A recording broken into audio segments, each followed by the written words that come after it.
Coming up on Theater, all the moving parts. I have a ball speaking with two of the theater's most intriguing artists. Charles Busch on his delicious new memoir, Leading Lady, and the prolific Teresa Rebeck on her provocative and unsettling new plays, I Need That and Dig.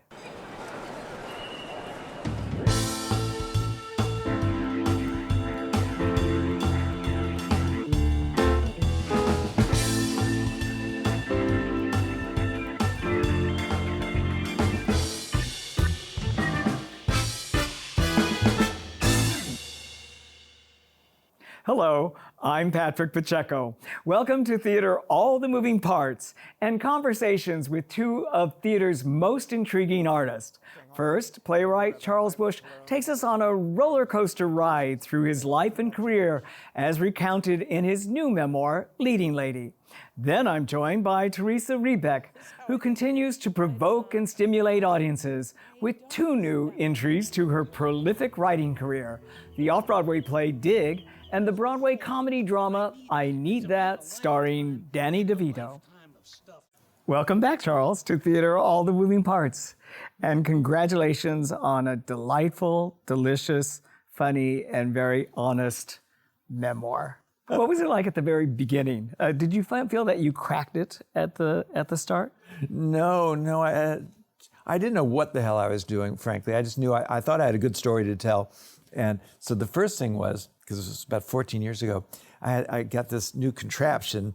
It was kind of a recorder that you would record yourself, then you could stick it right into the PC, and it would transcribe everything.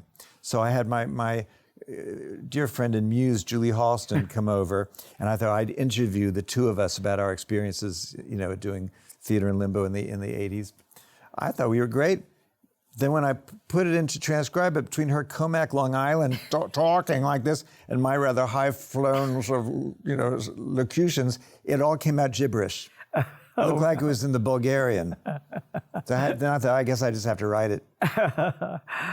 You mentioned theater in limbo, of course, and you created these outlandish and wisecracking female characters. Vampire Lesbians of Sodom, Theodora, she bitch of Byzantium. The Psycho on. Psycho Beach Party. In the memoir, you write, I suppose my theatrical persona, the actress, could be taken for my twin. Comforting, but at times suffocating. Comforting how? I discovered quite early that the first time I played a female character and saw myself in drag was at Northwestern. Senior year, I wrote a play and directed it, acted in it, swept the stage. And right from the top, it seemed that the female in me, I didn't approach it as satire or from a kind of sharp place, but it was comforting, and it seemed that the feminine in me was a place of authority, and more real and nuanced than your male characters as well. Yes, I just I wanted to be an actor. That was really the idea, the fantasy from early childhood. But in the early 70s, there was no dramatic literature for somewhat androgynous young man. This was before Torch Song Trilogy or, Angels in America or anything. And there were no roles that I was right for or that I longed to play. But there were certainly female characters. I thought I could be an awfully good Blanche Dubois, Hedda Gabler. So I did have this rather deranged notion that I had something to offer. I really did. And I was not given terribly much encouragement professionally for quite a while.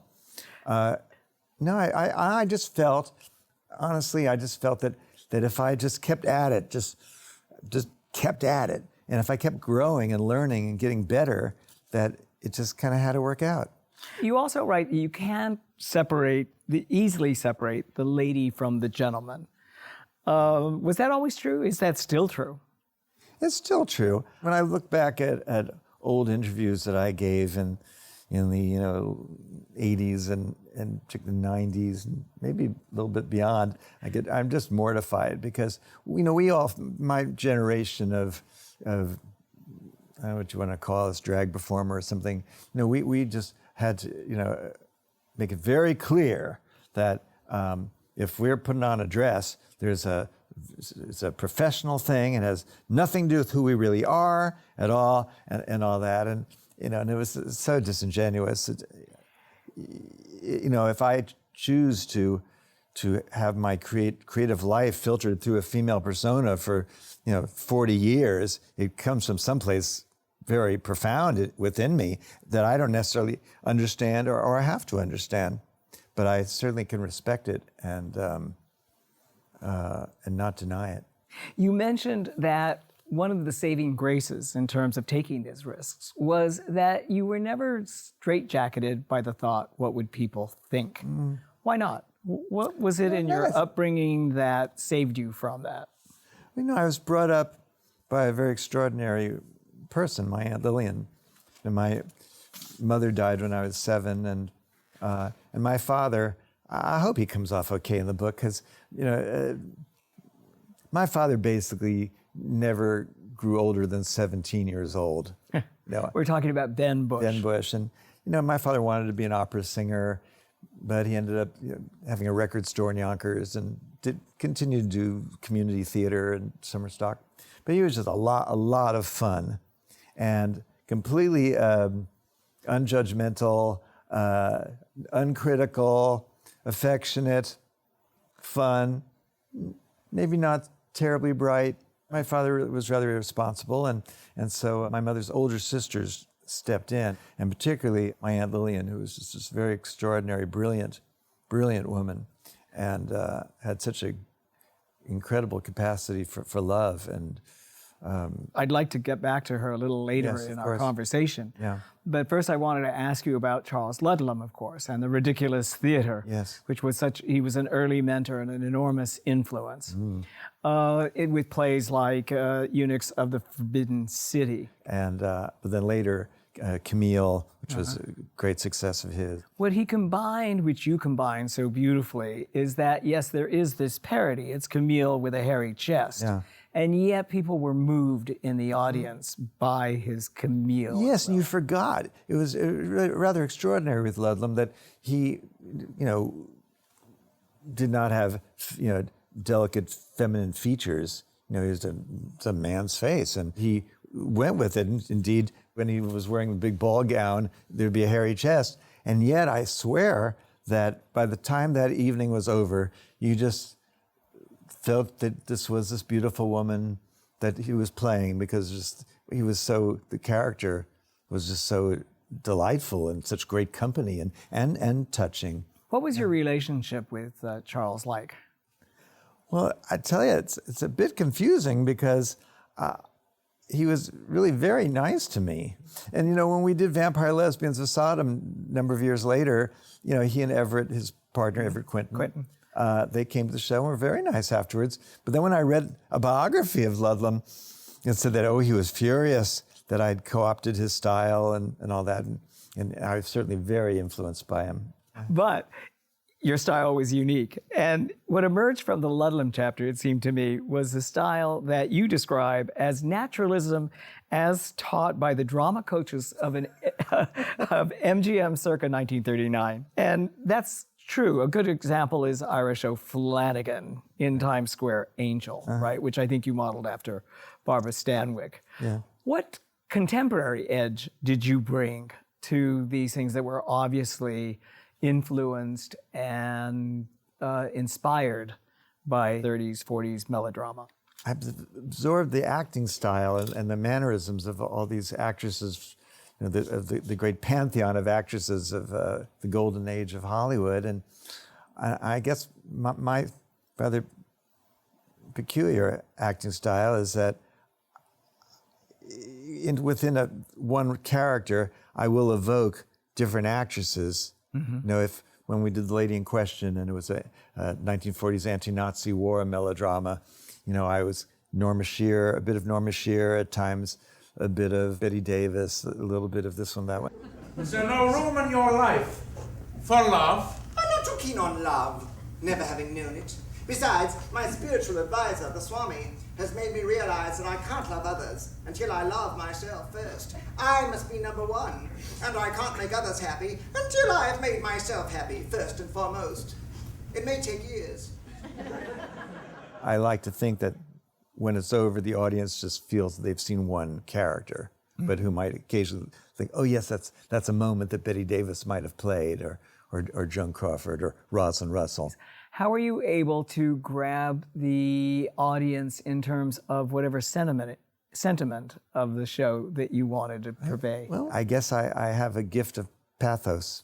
Mm-hmm. Not every, there's some actors of genius who are far more accomplished than I am, who just don't have that. But I don't know. There's something about me that there's a vulnerability, I guess, or something that I just can't help but reveal that the audiences have cotton to. Your big breakthrough, of course, was in 1984 and the Limbo Lounge and forming your company, Theater in Limbo. I did feel that the Limbo Lounge had a kind of Weimar Republic cabaret, Kit Kat Club feel to it. What I most remember about it was the fun, the innocence, and the sort of homoerotic aspect of it as well. Yeah. And Psycho Beach Party was especially memorable. And I remembered you played a character called Chicklet. Yeah, so it was Gidget, and we changed it to Chicklet. Right. And at one point, Chicklet doffs her top, and you stood there topless. And what was the line? Chicklet, you can't take your top off here, or just hold the blanket up around me.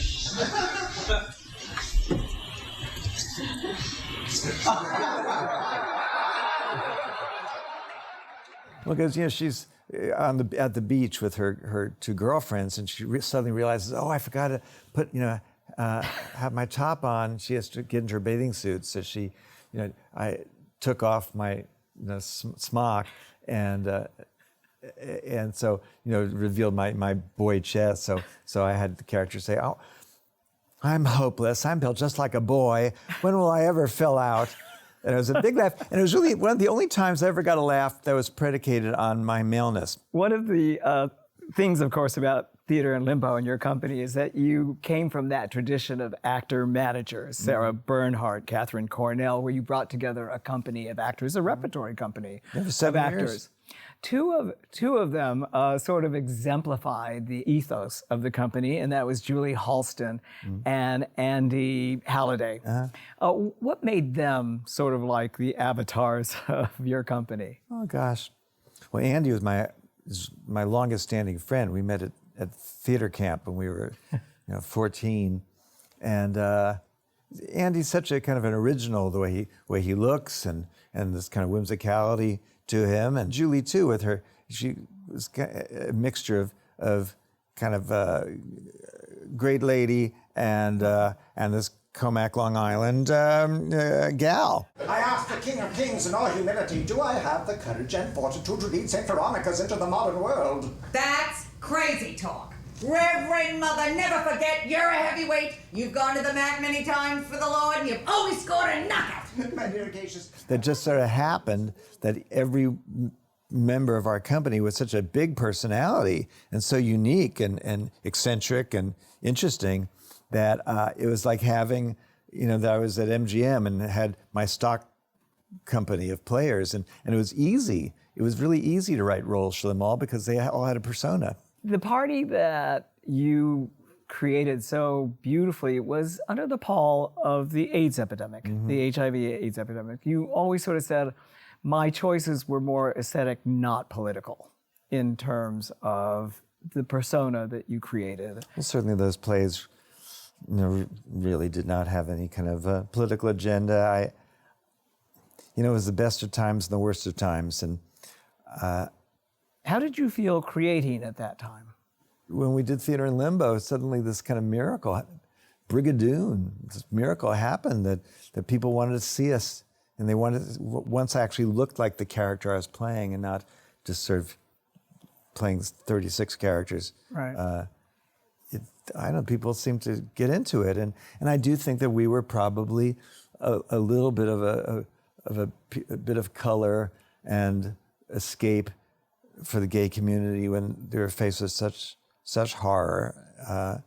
So I like to think I provided a little bit of escape. I've certainly, when the people from the group, ACT UP or TAG, who really were on the, No question. front lines and fighting for our lives, much more important. But it's nice that we give a little bit of escape. One of the lessons that you learned when you did go mainstream, when Vampire Lesbians as Han went to the Actors Playhouse, I believe. Provincetown Playhouse. McDougal Street. Was that you thought, oh gosh, we've got to make it more commercial. We've got to do something that the critics are going to like. And then Kenneth Elliott, right? Kenneth Elliott, your director, said, let's just go with what we got. Yeah, no, I got. It was weird because all the solo material I did was much more complex and personal than Vampire Lesbians of Sodom. That was literally, I wrote it in a couple hours while I was working as a temp office receptionist between phone calls. It just, we needed lines to say because I wanted to do something, in this bar. It just looked like it would be fun to do. It was no career notion. Why? How could you? What did you hope to achieve except maybe get a case of bed bugs? But it was just fun. But then this miracle happened, and it kind of took off. And then Ken decided to move it off Broadway, and we raised the money rather quickly because it was so little money to raise. And it ran 5 years. Forever, and you went on from that to more and more shows. In 1989, I interviewed you for the New York Times at the time of The Lady in Question. Right. And in the interview, you said, I think it was Kyle Rennick of the WPA wanted you to inaugurate their Silly series. And you thought, Silly series? I kind of want to write Night Mother. Like that's so silly. So was there always that pressure, that ambivalence about, this is fun, but I want to write something dramatic and grand? I want to have the experience of just writing a great heroic female role for myself has no edge of parody at all. I just really want to do it.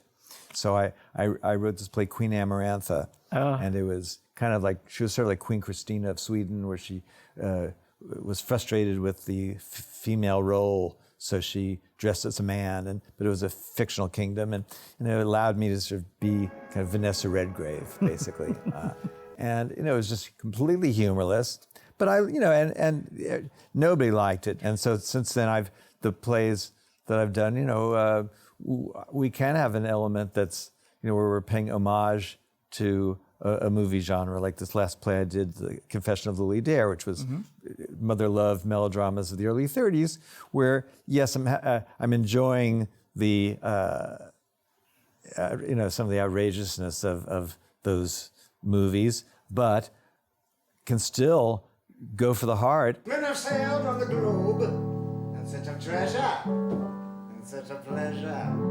I've known quite a few of them. I love them, but I'm through with them. They're too coarse, they're too rough, they're so losers. And you were able to write a role of Medea in a chenille bathrobe, Marjorie Taub, in Tale of the Allergist's Wife, which of course is your longest running success or most major success on Broadway for many years, starring Linda Lavin. Right. How did you feel about that, achieving that Broadway success after years of laboring? I'm going to say something very shocking. We're sophisticated people. Shock us. I can't decide which of you I'm more attracted to. Now, Marjorie, don't get off a toast. You can't tell me you've never had a crush on a woman. A school teacher, a playmate, the girl at the Clinique counter at Saks. She has a very aristocratic neck. I like looking at her. Well, it was thrilling. My gosh, when I first saw the Broadway marquee with my name on it, I just couldn't believe it. To this day, I walk by the Barrymore Theater on 47th Street, and I kind of block out what's currently playing. I think, now in its record-breaking 23rd year, The Tale of the Allergist's Wife. But that was great. And then, or the first preview, where it sold out in previews, and I was, the only seat they could give me was an obstructed seat, you know, way on one of those little balcony things there where I couldn't see the back of the stage, but I could see the whole balcony and the whole orchestra. And it was kind of terrifying and fabulous, and hearing 1,200 people all laughing at the same thing. I never thought that I could please that many people. Well, you had paid your dues by that time, long and hard. And I think your other director, Carl Andrus, said at one point, "I've paid my dues." And what did you tell him? Well, that's terrible. Well, Carl came into my life when he was 23. He came in as a dresser on a show of mine called Swingtime Canteen. And one day he came over to my apartment. And he was saying, "Oh, you know, he just had enough of washing out all the girls' sweaty panties," and that I've paid my dues. And you know, the wise Yoda mentor in me had to say, you know, I said, "You haven't paid your dues till you've been a stripper and a whore. when you've paid your rent lying on your back, then tell me you've paid your dues, girl." Now, that wasn't a character play. That was you. That wasn't talking. You were yes, talking. but I've done it all, darling. No, hey, listen, it took me from graduation, you know, in 1976 to being able to earn my living in 1985 in theater. That's almost a decade, and I did every possible crazy job. You know, I was I draw well. So kind of my main subsistence job was as a quick sketch portrait artist, which I did for years. But I also did other things too. You know, I was a stripper at male burlesque for 2 weeks, and yes, as I put in the book, you know, that there is a bit of a closeted tradition of those in the arts who sometimes have to Pay the rent, you know, peddling their charms. Were you able to parlay those experiences into your writing? I think one of my survival techniques during those years was the fact that I think I've always viewed my life as fiction while I'm living it, or like a movie. And with all the different crazy jobs I had, I was a receptionist in a zipper factory, all these things that I would do. I think a lot of actors would have gotten through it by thinking, I'm going to be a different person. Each play, I'll play a character, and that'll allow me to get through this weird experience. And I was the opposite. I kind of thought that my life was like a weekly sitcom. and this week, you know, Charles is a receptionist in a zipper factory. You know, or this week, Charles is going to be a rent boy. You know, and I was curious to see if I didn't change my persona at all, but see how my character would influence my surroundings. Because there's never going to be a call boy that's like me. Right. So when I would meet the gentleman who would, you know, I'd go over to meet in the hotel room or whatever, you know, I was just myself and kind of whimsical. One of the most moving things about the book is when you talk about your family. The artifice drops, the lights come up, and there's a simple, basic honesty when you're talking about your mother or your father or Aunt Lil particularly, or your aunts. You mentioned Lily Dare earlier. I mentioned Times Square Angel. Were you always sort of looking for your mother when you played a mother in your plays? Well, there's a marvelous actress I've been working with for the last, it's about 10 years now, Jennifer Van Dyke. And sometimes I think that I should be paying her for, you know, what's that kind of therapy where you know, primal therapy, because she's either played my daughter or my mother in numerous plays, and I don't have to go far in method acting from finding a source of loss, you know, and I mean, it comes through in so many plays of mine. I don't even intend it to happening, but it just often there's, you know, search for a mother, or, you know, reconciliation with a mother figure. And, you know, I've spoken to other people who've lost a parent in childhood, and, you know, we're kind of marked for life, I do think. And so often, you know, the people, you know, the relationships that we search for, or just. And in my case, certainly, yes, creatively, I it's not that I'm an unreflective person, but I don't necessarily feel it important or essential that I understand the psychological, twist that makes me do something. But I can't. It'd be impossible not to see, and certainly my emotional reaction. I think Carl Andrus one time asked me, "How do you manage to be able to cry on cue 8 shows a week?" I said, "Self-pity." We're talking, of course, about your mother, Gertrude. Yeah. Gertrude Bush. Aunt Lil, as you said, as you write in the book, was the true leading lady. She's a remarkable woman, and it's a remarkable portrait that you paint of her. The shocking thing, in a way, or the surprising thing, was that when you came out as supportive as she was, as absolutely the #1 fan, one is that when you came out, she was not particularly happy in her reaction. And the second thing is that she never saw you perform in drag. No. It was kind of weird. Well, listen, she's a lady of her time. She was born in 1909. She comes through very clearly in a part that I'd like you to read from the book. And that is when she tries to explain to you why she has never come to see you in drag. Okay, after a year in Vampire Lesbians of Sodom and 10 months in Psycho Beach Party, it was becoming clear that Aunt Lil had no intention of seeing me in one of my drag roles. We finally sat down and thrashed it out. She explained, "We're so connected, there's no way I could sit back and objectively enjoy myself. The whole time I'd be worried that the audience might not like you or would be unkind." I tried to reassure her that it wasn't likely I'd be pelted with tomatoes. But there was more to it. That sort of show isn't for me. I wouldn't get it, and ultimately my opinion is of no importance. I could lie and smile, and you'd know how I felt. It would put a shadow between us. It's best that I support you in every way and love you, but just stay home. And I thought that was extremely wise and very intelligent, because she could have shown up, and then afterwards, she wasn't an actress. She might have that was interesting, and then I would have felt kind of bad and all that. So it's just nobody really got it, and people thought, "Oh, that's just terrible of her." But no, I thought it was very smart, and I guess ideally, yes, how wonderful it would have been if she'd seen me in a play and just, "Oh, I thought you were so brilliant. I just loved every second." But it's just not who she was. It gives every indication of why you grew up so well, that you didn't care what people thought, that you were going to do whatever you wanted because you felt supported by her. And Get me going, honey. It actually absolutely demonstrates that. You're very lucky in that way.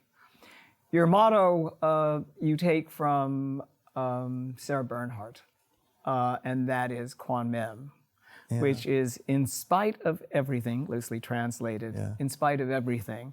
Would you complete the sentence? Well, there was another quote by Jean Cocteau, another French artist, that made a big impression on me when I was just starting, out. I think in college I read it, and I'll paraphrase it somehow, but it's whatever it is that people condemn you for, cultivate that, because that's who you really are.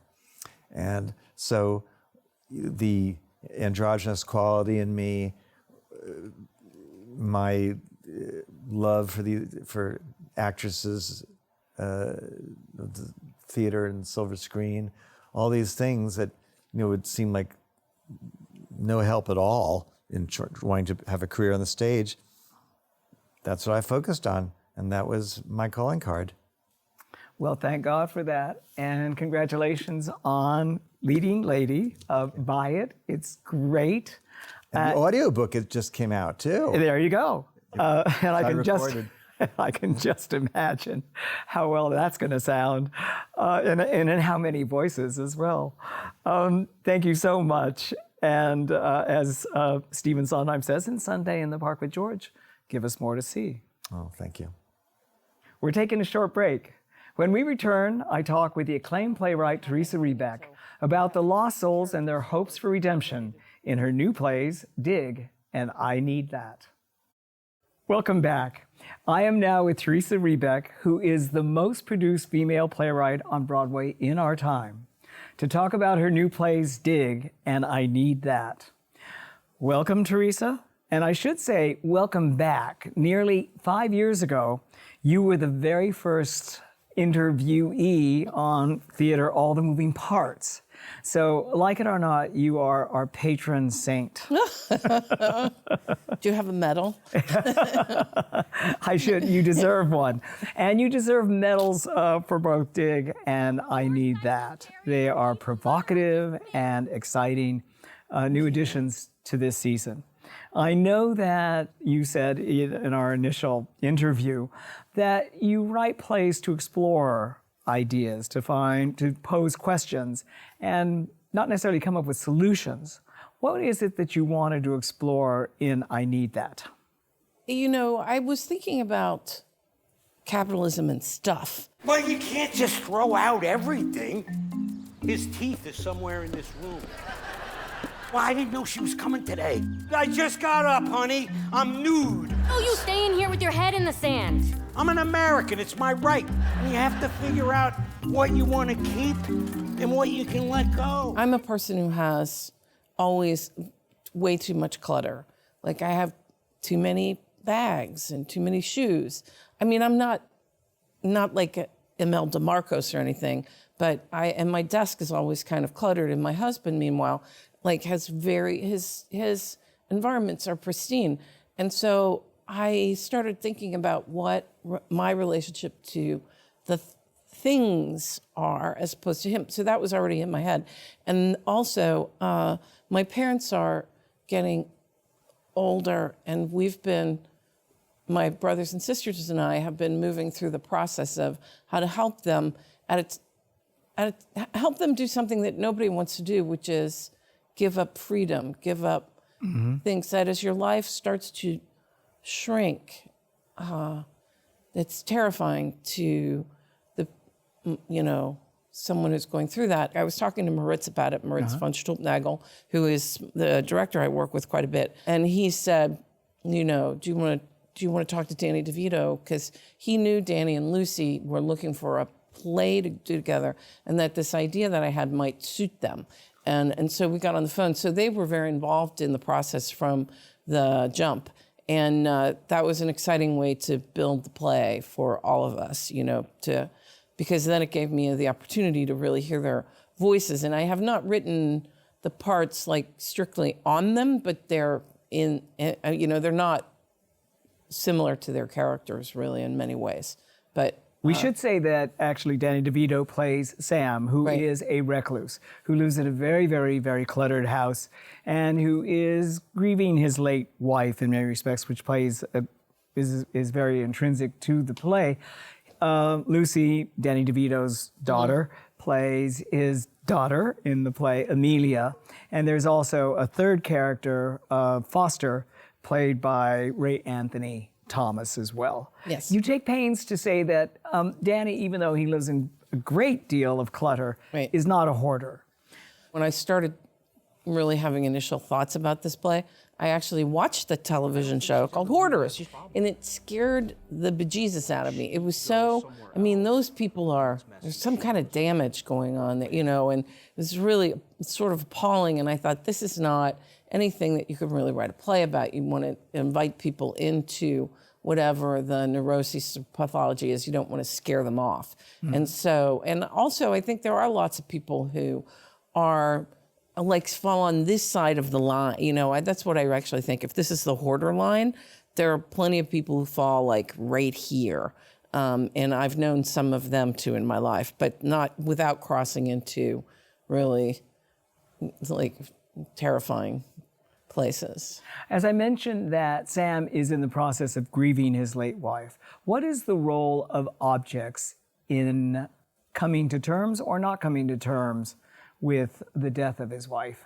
There's a moment in the play, late in the play, where he says things are like a tuning fork to memory. Yeah. That if you touch something that has history associated with it, that history, the memory and the history rises up. And he's certainly gone through that, and I've gone through that with people I know who suffer from dementia or, are falling into Alzheimer's, and that, in fact, they become really frightened, and then the dementia worsens if they don't know where they are or if they're not with people that they know. And so it became clear to me, and that's happened to Sam's wife when she was sick and dying. And he became aware of that and became very determined to hold her things around her because they held her in place. He understood that about her. One of the things that he said is that books kind of let her know who she was or what her life was, that tenacity to books. Do you have the same relationship to books? I do. I read a lot. And I used to have piles of books, like right next to my bed. I mean, it was slightly bonkers. And then I have books, I have too many books. But now I also have a Kindle. And so I don't have to pile books up anymore. But my Kindle is full, rocking a fabulous library, and I can just take it with me. Do you miss anything about the tactile touch of books? Yeah. I still read books in person. That's how I think of it. But I don't miss it that much because also I used to, oh my God, I can't believe I'm admitting this. I used to carry like 3 or 4 books with me wherever I went. And those things are heavy, man. Yeah. Sam obviously carries these objects related to his wife almost as holy relics in a way. You can't just throw out everything. I mean, you have to figure out what you want to keep and what you can let go. It's like Sophie's Choice. Do you have that same tenacity to any object that clues you in or makes you feel closer to those who have gone? Yes, I do. I have an arrowhead collection that began when I was a little kid. My father grew up on a farm in upstate Ohio. It was a very hard scrabble kind of place. And when he would go visit his uncle there, after we came along, they would send us out to leave them alone. And we would run around the field and look for arrowheads. And if you found a whole one, some of them were broken or pieces. It was just a crazy treasure. And I find them like a beautiful reminder of my own past and also of a different time where different people were here living on the land. The Native Americans who left these treasures. Danny DeVito and his daughter Lucy are not necessarily like Amelia and Sam. Hi, Daddy. Hi, what's this? Groceries. Got some broccoli. It's already chopped up. You just have to steam it. Butter You and could sauce, pin also already the chopped. play on them to some extent. Absolutely, yeah. And what makes him the best person to act Sam, to be Sam?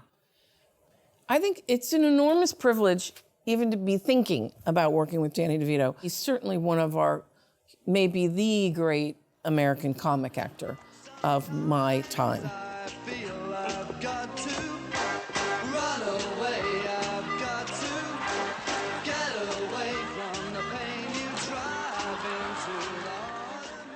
And he's also ferocious and proud, that he's got a kind of independence and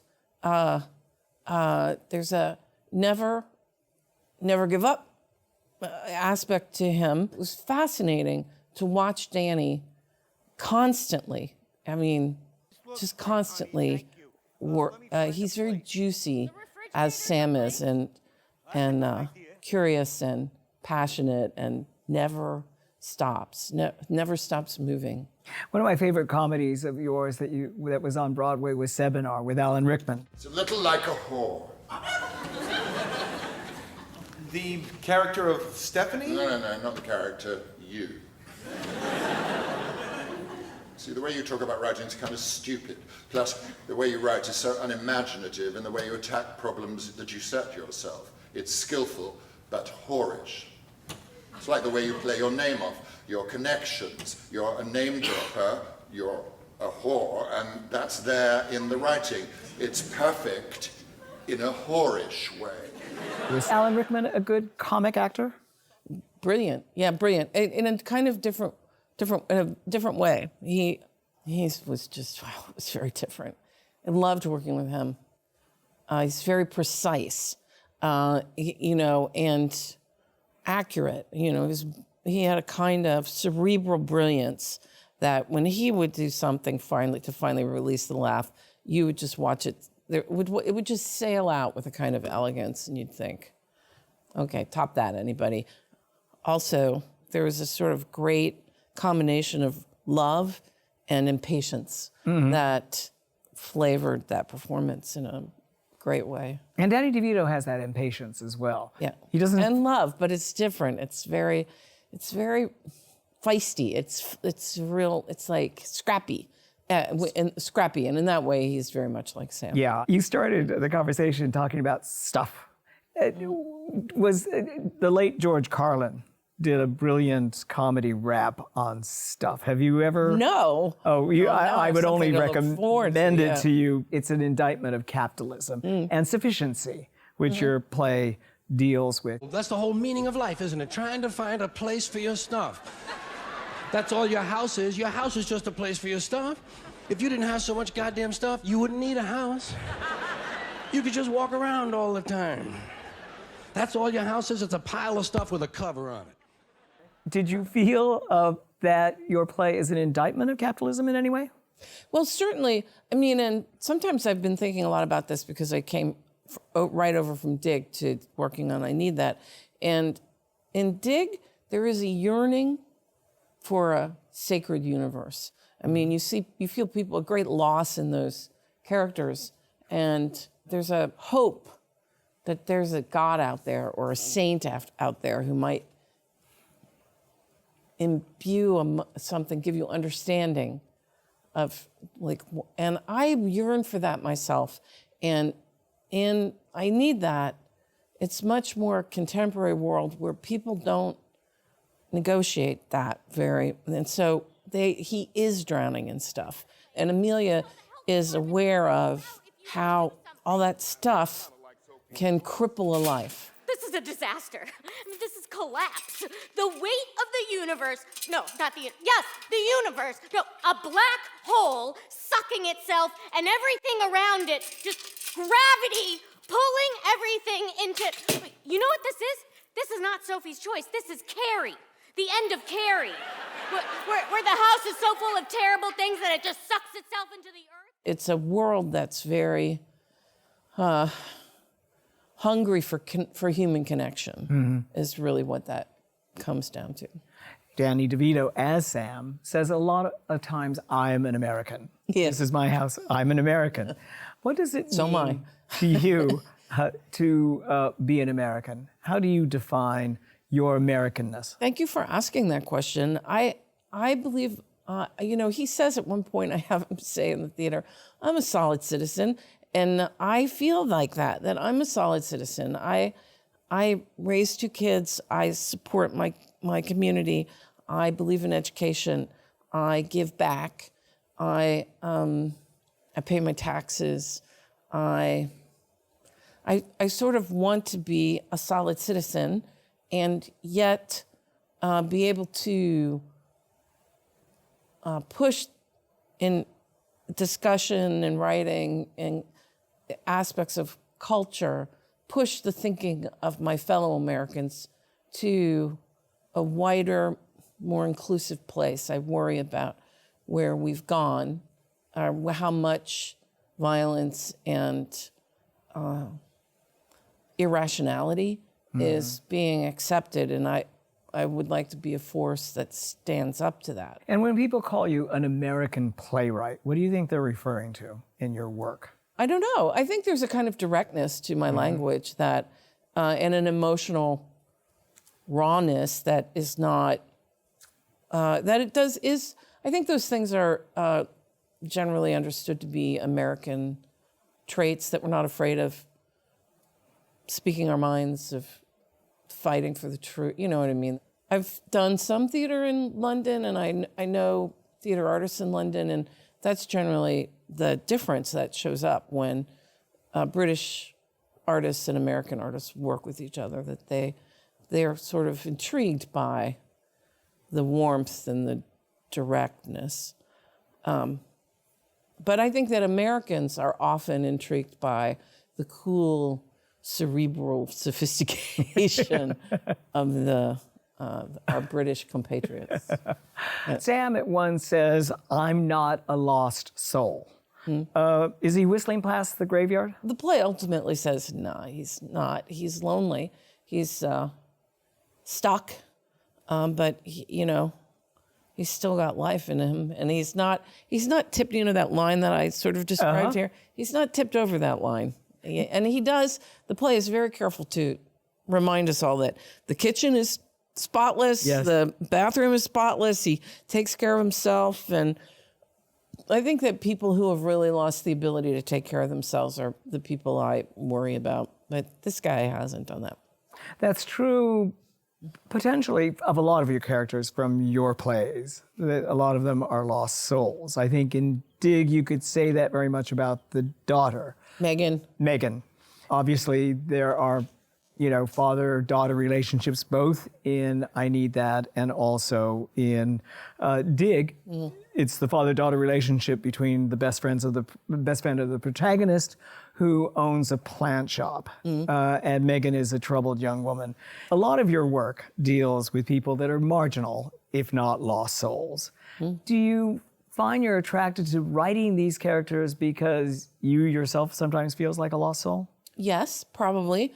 I think with Megan, I had heard, well, we've all heard about these terrible tragedies that occur to people. It's actually an horrific tragedy that we read about from time to time, and it haunts us. And that is, she has presumably left her child in a car in the heat, and the child dies in the most grotesque way. This all happens before the play starts. Right. And actually the play is very funny, in addition to being sort of just so sorrowful. And I became curious about redemption, about how those people who have gone through such terrifying and unimaginable tragedy, how do you go on with your life? And what is there any way to help someone back from that edge? And what is that? You talk about your Catholic background, or you mentioned, what is the role of God and the sacraments in terms of this healing, redemption that your characters, like Megan, Roger, are looking for? And at one point, you do have a character in Dig called Molly, who says sometimes there is mercy and grace. It appears.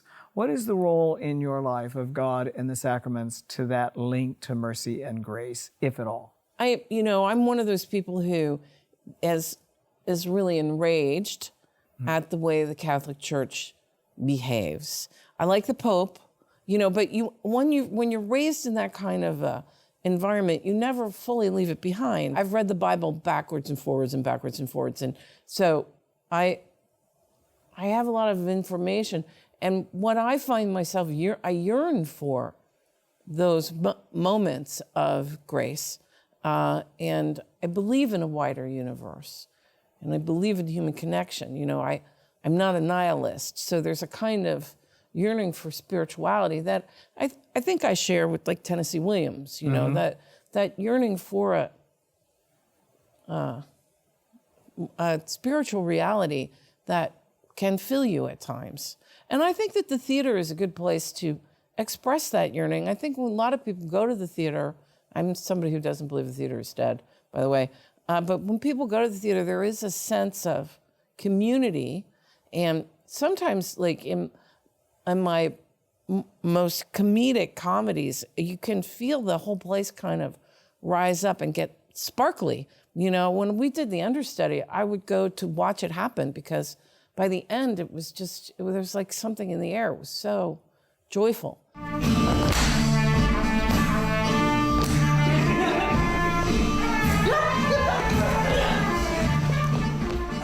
And I think that that speaks to a higher, you know, the hope for a higher consciousness, certainly. I think the New York Times, in a very good review for Dig, pointed this out, that there was this sense that in the audience, there was a hope that at a certain pivotal moment, somebody would make a decision, somebody would make a choice that would bring them, the audience, the catharsis. Right. Are you aware of that when you're writing, and do you have what the audience may want the decision to make, what you may want as a decision to make, and what the character wants and actually makes the decision in the play?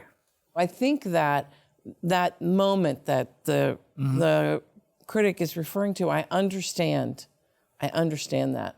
But I don't, I think I made the right choice. I think I made the choice that the audience didn't want the character to make, but I know it was the right choice for the story itself. And so to me, the story, that the integrity of the story is actually what I'm in love with. We're in a time in our political and social and world culture in which William Butler Yeats's line, "The center will not hold." I just read this poem to my husband like 3 days ago.